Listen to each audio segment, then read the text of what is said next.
Hello, savvy listeners. I am excited you are taking the time to invest in yourself today. Savvy, the business podcast, will show you how your daily habits can create your own platform. Experts will share solutions and efficient tips to create a roadmap just for you.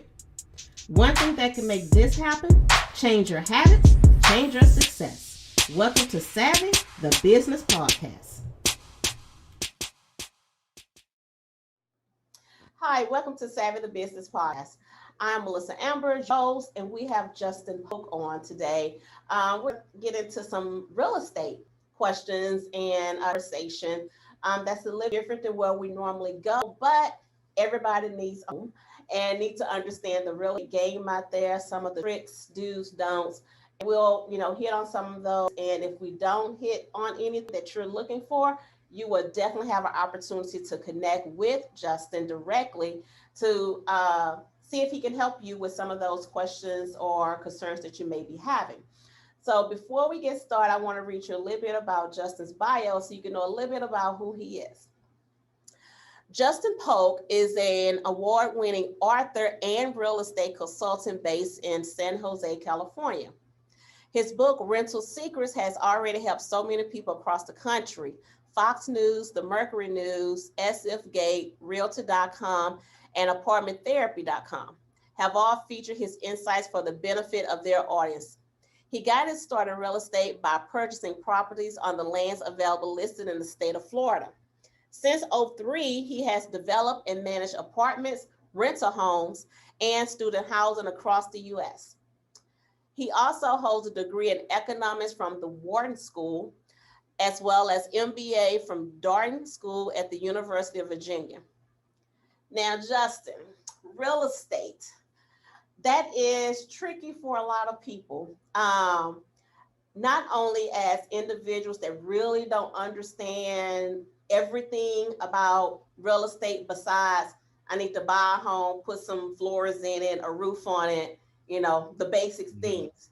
So one, as a real estate agent, what would make you write a book? Is it because of some of your clients that you've come across that didn't know a lot of the things that you thought that they should know, or what made you go in that direction? Well, first of all, thank you for having me on your podcast. We're going to share some really great information with your audience here. Okay. I do want to clarify something, though. I am not actually a real estate agent. And most people may not know this, but if you actually are going to own property and rent it, you're not necessarily required to be a real estate agent, especially if it's your property that you own and that you're managing. So I've never actually held a real estate agent license in any state across the country while I've been doing all of this. Mm-hmm. And what you pointed out in the intro is very true. Most people come into adulthood and they have no knowledge of real estate work, how real estate works, or any of that. They also have no knowledge of what the process of renting real estate even looks like. And unfortunately, that's where most people start when they leave college. When they leave college, I need two things: a job and a place to live. And that, finding that place to live, college, there weren't any classes on that in college. So you're just kind of out there kind of flying by the seat of your pants, learning as you go, which is not necessarily the best way to go about it. Right. So, I mean, and thanks for clarifying that. But when, like you say, you own real estate, that pushes me in the direction of flipping. You have all of these shows on TV, flipping houses, was it Good Bones, and all these other shows that's out there. And it looks, of course, TV makes it look super easy, and they do all of this stuff within an hour, which we know that is not realistic. But if someone wanted to get into flipping or purchasing land, what would be one of the first things you would tell them to do? One of the first steps I would tell people to do is find a local real estate club. Join into that community. These are people who have already done what you're looking to do. They already know the people that you need to talk to down at the county recorder's office or at the city office, depending on jurisdiction. Um, they likely already have contacts with contractors in the area.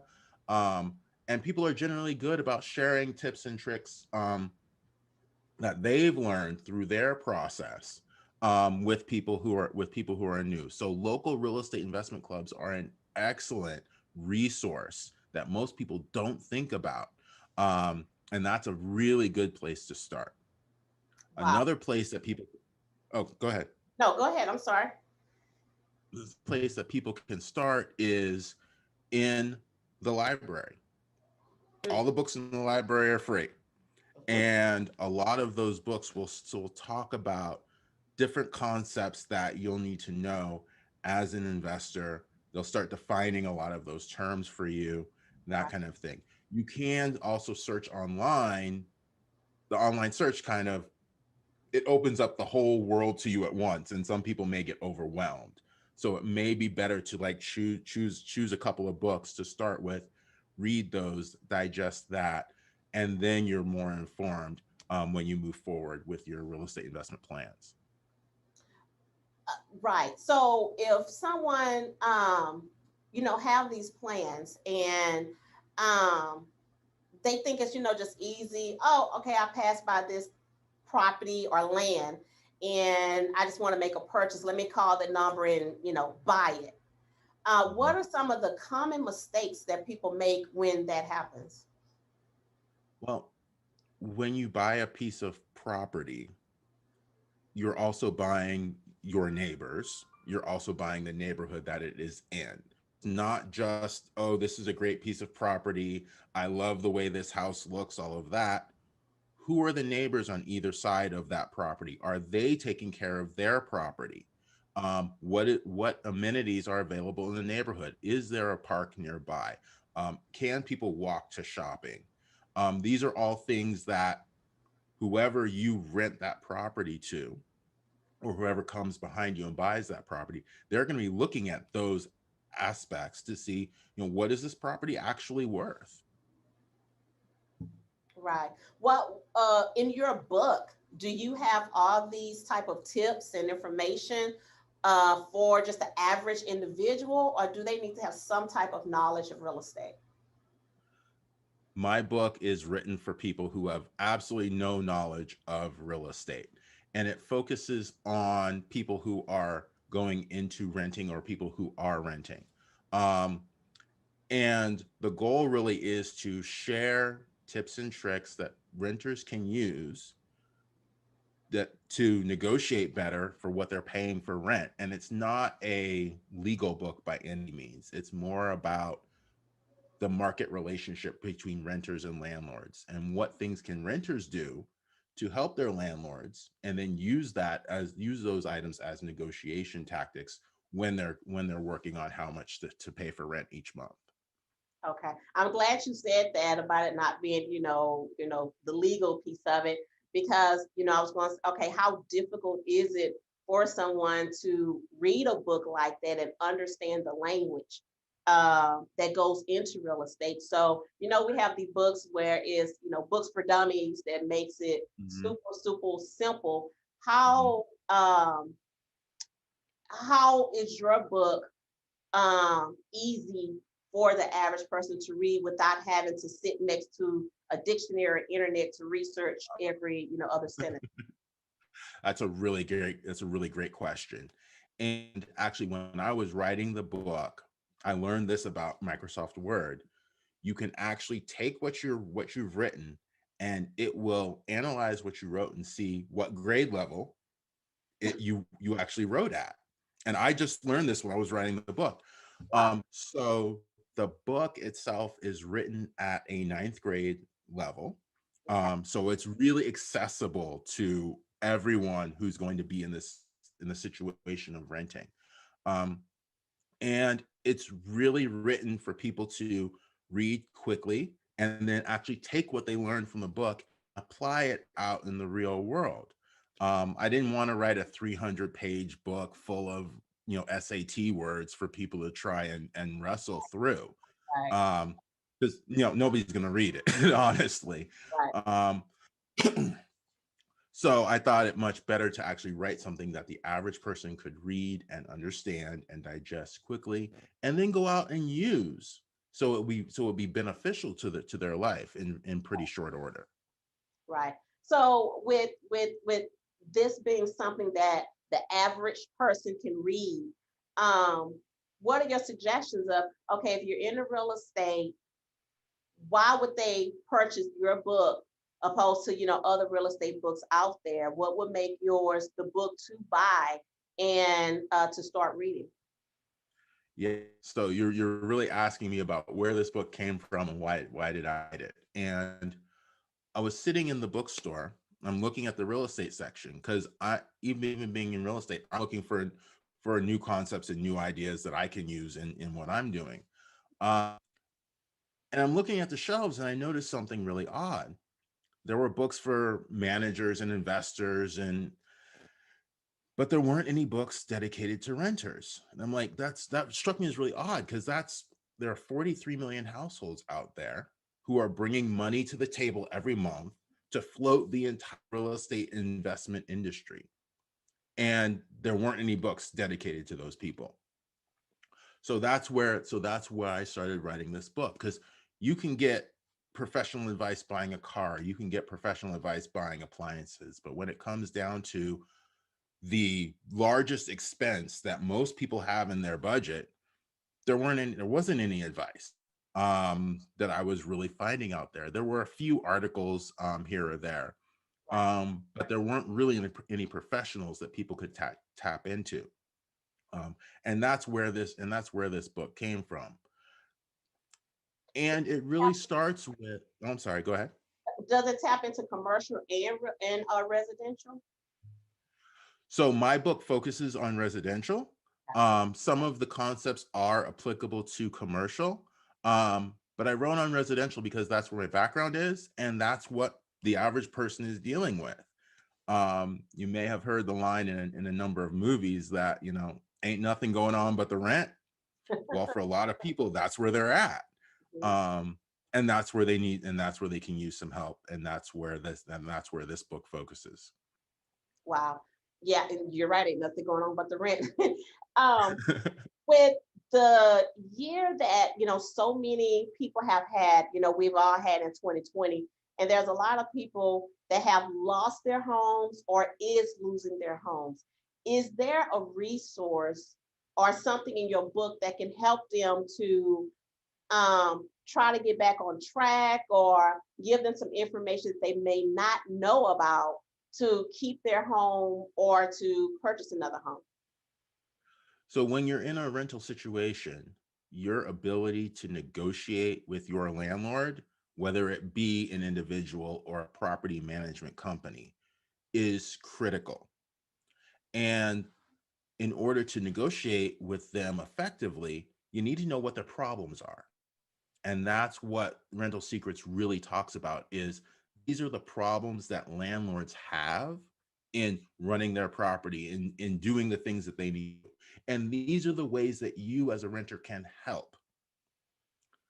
And knowing what they're dealing with and knowing how you can help, now you have a basis for, okay, these are the problems I know you have. This is how I help. This is what I know my help is worth to you. So now let's talk about my monthly rent amount and where we can come to a happy medium. And whether you're at the point of not having rented something, whether you need to rent something again because you've left where you were, or even if you're in the process of eviction now, having that knowledge of what the landlord's problems are can help you in those conversations. I think a lot of people get overwhelmed and frustrated whenever they have to deal with their landlord. They're actually looking at that as it's not going to be a happy conversation. Right. This is somebody that I don't want to be talking to. Um, but there are really valuable opportunities that renters have to negotiate with their landlords in those conversations. Okay. What about the landlords from hell? There are many of them out there, and that's it's also one of the reasons why I wrote this book, because you can, in dealing with those types of landlords, people really don't know what their options are. They really don't know how they should be treated. They really don't they really don't know that the landlord should be valuing the relationship that they have with that tenant, as opposed to treating that tenant, in fact, in some cases, even like garbage. Like, Yeah, you're there to service me, as opposed to, this is a business, I am here to service you. absolutely. And that's really the way landlords should be looking at their properties. Um, so if there is someone who's dealing with a landlord from hell, it it will absolutely help you to look, when you have conversations with them, speak to them in their language. That will help. It's not just, oh, I need you to do this, I need you to do that. When you speak to them in their language, this is the cost of what you are doing. Now they may start to think a little bit differently in their dealings with you. Mhm. Um, and that just flipping that perspective just a little bit can help. Because I tell you, there are a lot of landlords out there who just feel they're stressed out, they're overwhelmed, they feel like they're out in the middle of the ocean with their hand barely above the water. Because being a landlord can be very stressful. And instead of piling on to that stress,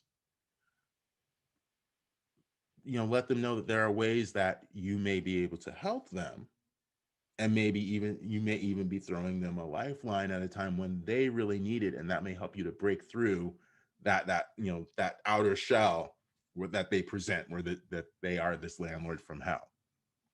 Mhm. Yeah. And I'm gonna flip it on the other side. What if you do Mhm. have those landlords and they want to make the change and they're, yes, they're there to make money. If they don't get paid the rent, I mean, they still have to pay, the taxes and whatever fees that they have to have. They're not, the bills aren't stopping. And Mhm. granted, yeah, you may have someone that has an excellent history paying on time. You don't have any issues with them. They keep the property, or, front, everything looking nice all the time. And now I got to put them out, but I don't want to put them out because, I get it, I understand. But at the same time, we have to start collecting rent. What do you say Right. to the landlords that's in those positions of, I don't know what to do, but Mhm. I know it's not right. I want to give them a chance. I don't know what to do. They just don't Mhm. know what to do. There are actually a few really interesting options from that perspective. So the landlord has the opportunity to have that conversation with the renter. That's the first thing. Get in there, have the conversation, see where that individual actually is at, um, and start there. There are also a number of agencies and nonprofits that will actually step into some of those situations and provide 1 month of rent, or help resolve the situation and help get that person back on their feet. Especially if that person is employed and is able to make the situation sustainable after an initial bit of help. Yeah. Um, Thirdly, I'd say, even if the situation is not salvageable and you do have to go through the eviction process with that person, Mhm. you may not even have to go through a legal eviction process. And what I mean by that is, you and that renter may come to an understanding where you'll move out, that person will move out after a month, and the landlord may even give that person three or $400 or $500 to move on, as opposed to going through a long drawn out legal process, which may last months and is going to cost thousands of dollars, not only in terms of legal fees, but lost rent and the cost of having to re-rent that apartment again later on. Um, so that all feeds into understanding what problems the landlord's facing, and knowing where you can have some influence to reduce those problems, and make the situation as positive as possible for both parties involved. That's interesting to hear and to know that. So hopefully, everyone that's listening, is getting this, and there'll be opportunity towards the end where Justin will leave his information so you can contact him directly. And, excuse me, and see how he can help you, or what additional information that he can give you if you are in one of these situations. Now, we talked about someone that's renting property. What if they are not a renter and they are paying a mortgage and Hmm. they're, in this situation? Of course, this instance, they won't have a landlord, but they'll have this mortgage company or bank that they will have to deal with for this exact same reason. Hmm. What advice would you have for them? Absolutely don't wait to contact the bank, because there's nothing more unsettling than having loaned somebody money and you don't know what their situation is. All you know is that they're not paying.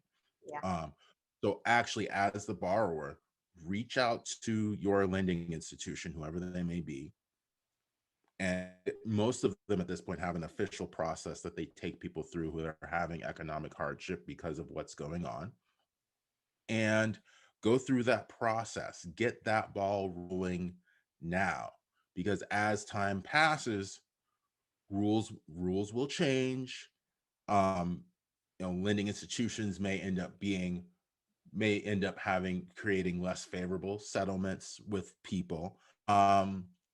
And so it's important to get that ball rolling now, as quickly as possible. That way everybody involved knows what's happening and everybody's all on the same page. Okay. Explain economic hardship. You mentioned that. So define Mhm. that for people that's not quite sure if they fall in that category. Okay. So economic hardship is, well, actually, let me back up. So when you applied for that loan, they took you through an approval process. Correct. You had some level of income when you applied for that loan. You had some level of savings. um the property that you were buying was worth a certain amount, and they go through this process. Now, though, that situation has changed. Yeah. Your job may have been deemed non-essential, so you no longer have that income. You may have had, and it may be a situation where you've lost that job, or you found another job that didn't necessarily pay as much as that previous job. But anyway, circumstances have changed, and if that payment is not something that you can continue making based on the income that you have now, then that is economic hardship. So now it's a matter of analyzing what the situation is currently, what can be done reasonably in that situation, and then the bank will make a determination as to whether we can work this out by restructuring the loan, Right. or we'll have to work this out in a foreclosure route. Okay. Once they have determination, now you can actually start planning for what you need to do. So clarity is a really fantastic gift in this situation, because it's the unknowns that stress everybody out. Yeah. Yeah. So with for entrepreneurs, most of them, you know, have lost their businesses, and the ones that haven't fully had to close the doors is super, super tight, just keeping the doors open, let alone giving themselves a check to try to, personally, take care of some Mhm. things. Would you say the same advice for someone that is self-employed?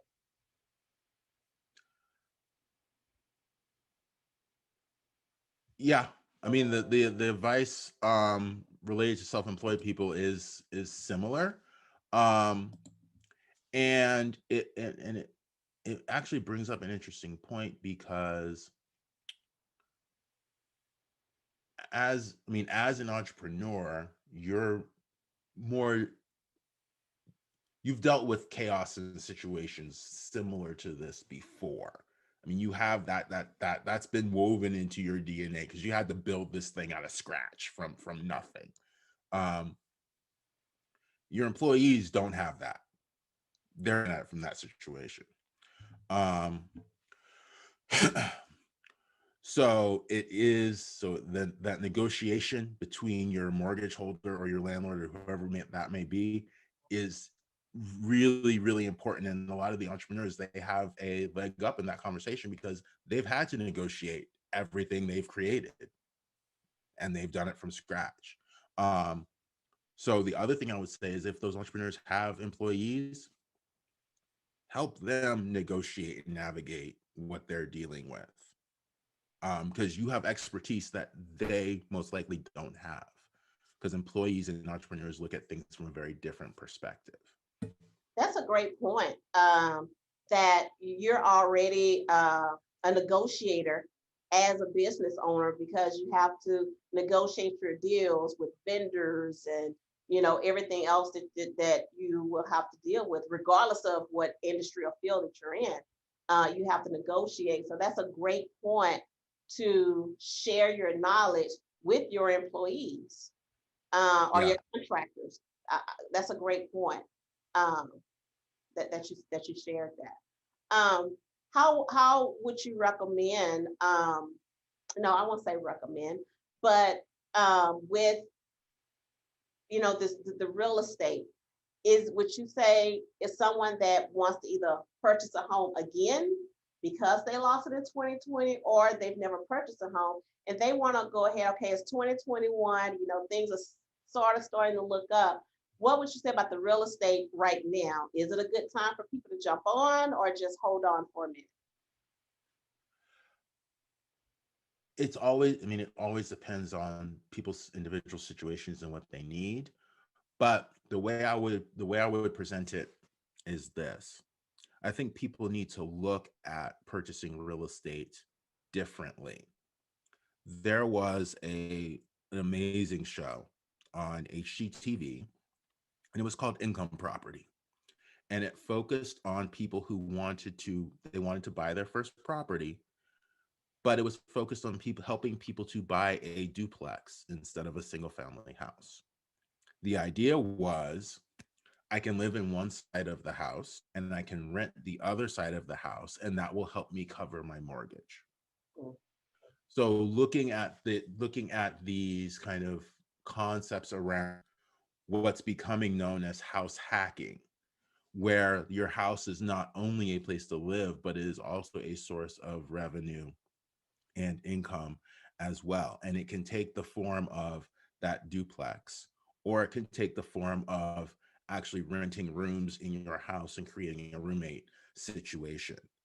But ultimately being more flexible as far as the mental perception of what a home is and how I use my home will serve people well going forward. Um, because I mean the economic and financial situations are getting much more complicated than they used to be. Um, I'll tell you something else too. Another form of house hacking can be I rent a two-bedroom apartment and I have a roommate. So everywhere along the spectrum, there are opportunities and ways to reduce the cost of living, um, which will open up opportunities for saving money, investing for either for retirement or starting a business, or re or kickstarting themselves or restarting after suffering whatever they suffered in 2020. Okay. So any type of situation, whether you buy a home, apartment, duplex, whatever it is, anytime you buy something like that and you rent out a room or the other half of the house or the garage or whatever, Mhm. that falls under house hacking. That would fall under house hacking. And there's Okay. there's a number of different ways to do it, and it all depends on an individual situation and what people are comfortable with. People may not necessarily be comfortable with renting rooms in their home because they're raising children and that kind of thing. But if they got into a duplex situation, they would be more comfortable with that because it's a separate unit. Um, Although, if you're younger and you're single, the roommate situation might work out well for you. It's similar to what you were doing in college, and it allows you to plug into your roommates for, for social networking, professional networking, and those other opportunities. Um, so it's really there's some self-assessment that needs to happen as far as what you want and what you're willing to deal with in terms of risk tolerance and all of that. But there are opportunities out there to take what you may already have and use that to generate some income for you to help you through what's been going on. Okay. If you do have a roommate or a separate duplex, do a renter have to worry about any additional costs as far as like, insurance, taxes, or that FYI type of insurance, I mean CYA type of insurance, to where they have to be sure they're covering themselves if that rent the person they're renting to causes any type of issues, damage, or anything. Do Absolutely. So you would absolutely have homeowners insurance, of course. and the people that you are renting to should also have renters insurance. Um, and that just helps to make sure that everybody is protected and everybody is taken care of. And especially the renters insurance is typically not very expensive. No, it's not. um but it makes sure that everybody who's involved is covered, and it helps everybody sleep at night. Yeah. Okay. Well, this has been interesting, with a lot of things, and with the economic hardship, house hacking, and because mostly when they hear the word, anything like hacking or something, you think it's a scam, or something about it just isn't right. And thank you for explaining that and helping us to understand what house hacking is, and that it's okay to house hack, Mhm. Yep. when they hear that word. Is there any other tips or recommendations you could give someone that's, in real estate looking to buy or having issues with a landlord?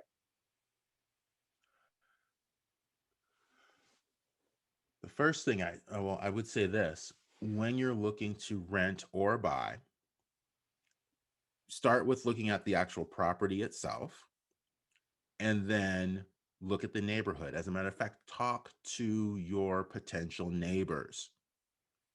What is this? What is the park at the end of the block like? Or in a rental situation, does the property management company actually come and repair things when they're supposed to be fixed? Yeah. Um, Ask people what the street parking is like, because you may not necessarily have a dedicated parking space. And typically, when people go to look at properties, they're looking at it in the middle of the day. Well, at 6 o'clock, the parking situation is going to look a whole lot different than it Completely. looks at the middle of the day. Right. um, so those are the types of things that people need to be looking at. It's not just the property, it's what's going on around the property, what's in the environment, what's in the neighborhood, how are those neighbors interacting with each other. All of those things matter too, because you're going to be living there, you're going to be in this environment, and it's important to make sure that it's a place that you actually want to be. Um, that way you can take advantage of the benefits of being there longer term, as opposed to moving every year or every other year because the initial choice didn't fit you very well. Um, so that's definitely the piece of advice that I would pass on. Okay. One thing we did not hit on while we was having this conversation is new homes. Hmm. We go on these subdivisions, and most of the time they're empty if you go when they're first starting. But if not, it's just everybody's clean. The houses are good. There's not a lot of parking on the streets or anything, because everybody's in their driveway. It's a new house, new subdivision. And most people don't park on the streets because they know the big trucks are still coming through there with the wood and all these supplies, because they're still building homes. Um, what would you say to someone that's looking to build, Because I've been asked the question because I've, built a couple of times. And I always tell people, and correct me if I'm wrong, but I always tell people, when you go in and you go through that process and they say, okay, well, you're pre-approved for $300,000. Don't go get a $300,000 house because whatever your mortgage turn out to be is going to go up because they're still building and you don't know what schools, grocery stores, or whatever else is going to happen around there to make those taxes go up. And so Hmm. many think, oh, well, my rate is locked in and it's not going to go up. It's not your mortgage rate, it's the taxes. You can't help what the Hmm. taxes are going to do. And that will affect your monthly mortgage note. So if Yeah. you're approved for 300, go with like 220, 250 to give you that Mhm. cushion because it's going to go up. Yeah, I love that advice. Um, and part of the reason I love that advice is because you determine what you are going to pay. Yeah. Don't let the bank determine that for you. The bank doesn't know what your job is like. They don't know what your finances are like, other than at the surface level. You need to determine what your payment is going to be and what you are comfortable with. And it's the same thing with renting. The landlord doesn't determine what you pay, you determine what you can pay. And you need to do that before that conversation even happens. Um, the other thing about buying new build property is when you go into the subdivision, what they show you is the model home. Mhm. And the model home, it's very beautiful, it's very nice, it has all the bells and whistles in it. Yep. Those are upgrades Yep. that you're seeing. And Yes. it's very important to understand how much those upgrades are. That furniture package is an upgrade. Mhm. That fancy, fireplace, that's an upgrade. So figure out what those are and what the difference between those and the base model is. Um, and that way you can plan intelligently about what you want to do. And they do the same thing in rentals too. You may walk into an apartment and it will be staged, and Yes. they will have furniture in there and lamps and art hanging on the wall and these fancy curtains and all of this other stuff. None of that stuff is staying unless you're paying for it. So don't be swayed by the staging. Focus on what it is that you actually need and make your decisions based on that. Yeah. The only thing that I really like about staging, and granted, some of them are just beautiful, beautiful. Hmm. But I like about staging because it gives you that real visual on Hmm. how furniture sits. Because when you're Hmm. in an empty room and trying to imagine a sofa here, a king size bed, or whatever, when they stage it, and if it's a queen size bed, you're like, okay, well, I can fit the king in here comfortably instead of Hmm. looking at a huge empty room. And by the time you put that bed in there, like, ooh, where all my space go? So Right. I think that for me, that is the Hmm. purpose of staging to give me that visual to really say, okay, because I know what furniture I'm going to want to purchase or furniture I'm bringing from an existing home Hmm. into this property. So that gives me that idea of how I can lay things or if I could go buy bigger or new or whatever. So for Yeah. me, that's what I like about the stage, besides the beautiful look of it. Right. No, it does serve a purpose. It's be careful about I'm saying be careful about the emotion that staging may cause in as you're thinking about that property.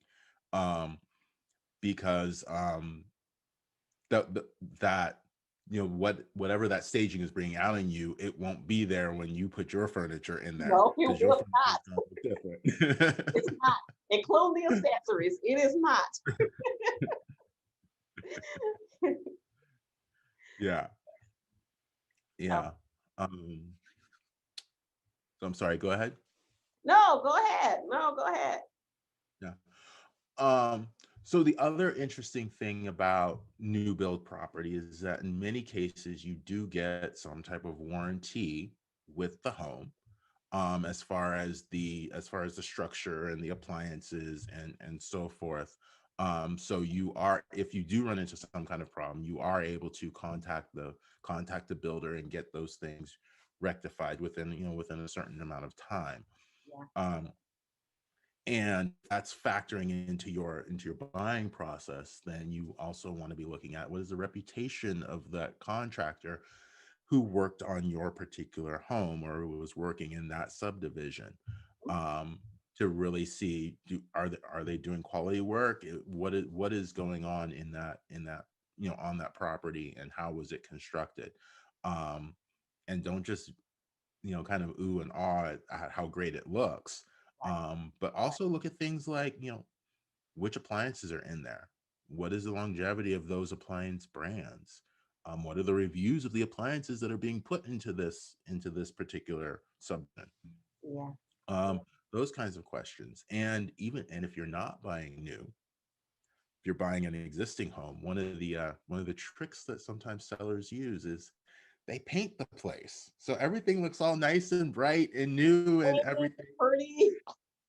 And that paint may be covering up deferred maintenance, things that they didn't bother to take the time to repair prior, that you will then be stuck with when you end up buying that property. But that goes to making sure you pick out a good appraiser to come in and really fine tooth comb, go through that place, Mhm. front, back, top to bottom. Yeah, there are inspectors that will come in and do inspections prior to That's purchase. not appraiser. Yeah, you're right. Yeah. Inspector. Unfortunately, they can't open walls though. That is true. So there's some limitations to what inspectors can do, but by all means, absolutely have an inspector go through the property and look for things. And any things that the inspector finds, those then become negotiation points. When we go back to the seller and say, well, these three things were wrong, and I need some kind of credit to cover this because I'm gonna have to fix it. Yeah. Yeah. No, you're right. So, wow, these were a lot of good, excellent tips that you shared today and good information. So, anyone is, looking to purchase, I mean, here you have it. I mean, you received a lot of great information, and you have to go purchase the book as well.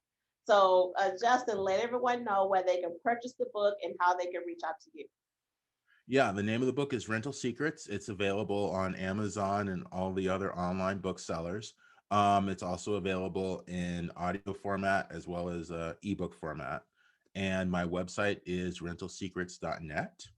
And also, if you're willing to connect with me on LinkedIn, Facebook, Twitter, or Instagram, I post a daily tip for renters, that people can use in their average everyday lives. Wow. Well, thank you again, Justin, for coming on Savvy the Business podcast. I enjoyed the conversation. It was really enlightening. And I'm sure everyone that's going to see this interview currently 6 months from now, a year from now, that this information is still relevant. It's not going to Absolutely. change because we always need a place to stay. So homes, they're here for the journey. So Yep. thanks again, Justin, for coming on and sharing all this information. Absolutely. It was my pleasure. Thank you. Have a good one. All right. You too. All right, bye. Go to Barnes& and Noble and Amazon today to purchase Rental Secrets by Justin Pogue.